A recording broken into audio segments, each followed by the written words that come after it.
After the barren wilderness of the sea, the lovely Scottish Highland setting of Balmoral Castle seems to have nature's blessing. It's not difficult to see why this estate, close to the banks of the River Dee, is a favourite summer residence of Her Majesty Queen Elizabeth.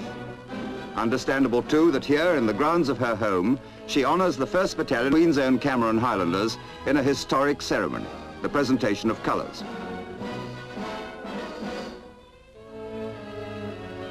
Accompanied by the Duke of Edinburgh, Colonel-in-Chief of the regiment, and the Colonel, Major-General Douglas Wimberley, Her Majesty has interrupted a holiday to present the new colours before the battalion left for Korea. In the same setting, 57 years before, regimental history was made when new colours were presented to the 2nd Battalion by her great-great-grandmother, Queen Victoria.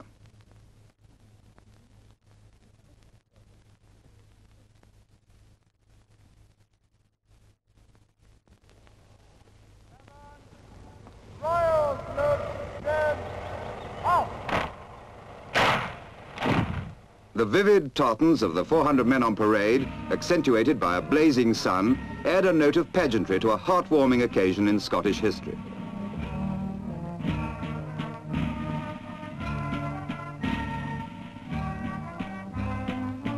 The history of the regiment dates back to 1793, when Major Alan Cameron was commissioned to raise a Highland regiment for service against the French. The result was the fighting 79th Cameron Highlanders. 80 years later, after a glorious career in all parts of the world, Queen Victoria directed that they should be known as the Queen's Own.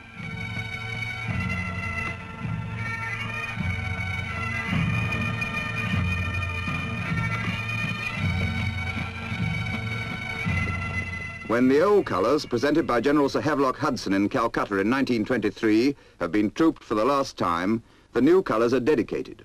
And then Her Majesty goes forward to present them.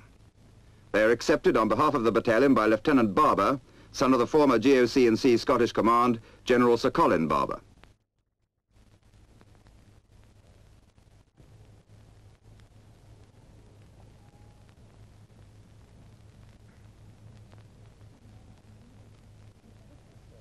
Besides the Cameron's many battle honours, the individual achievements of its fighting men are no less outstanding. In the First World War, 3 Victoria Crosses, as well as more than 500 other decorations were won, while in the last war, they acquitted themselves with equal gallantry.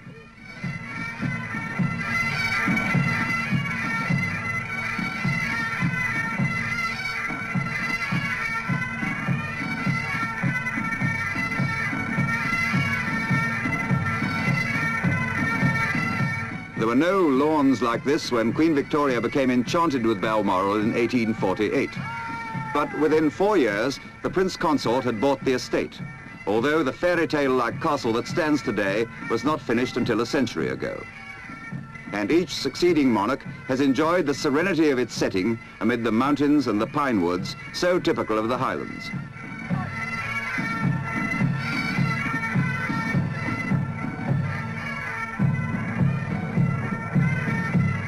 Yet, although Balmoral is an informal home and not a palace, the very atmosphere lends itself to ceremonial occasions like these. And the battalion marching past with the new colours seems to blend perfectly with the magnificent background. And the effect? Some relive the glories of the past, others think of the future.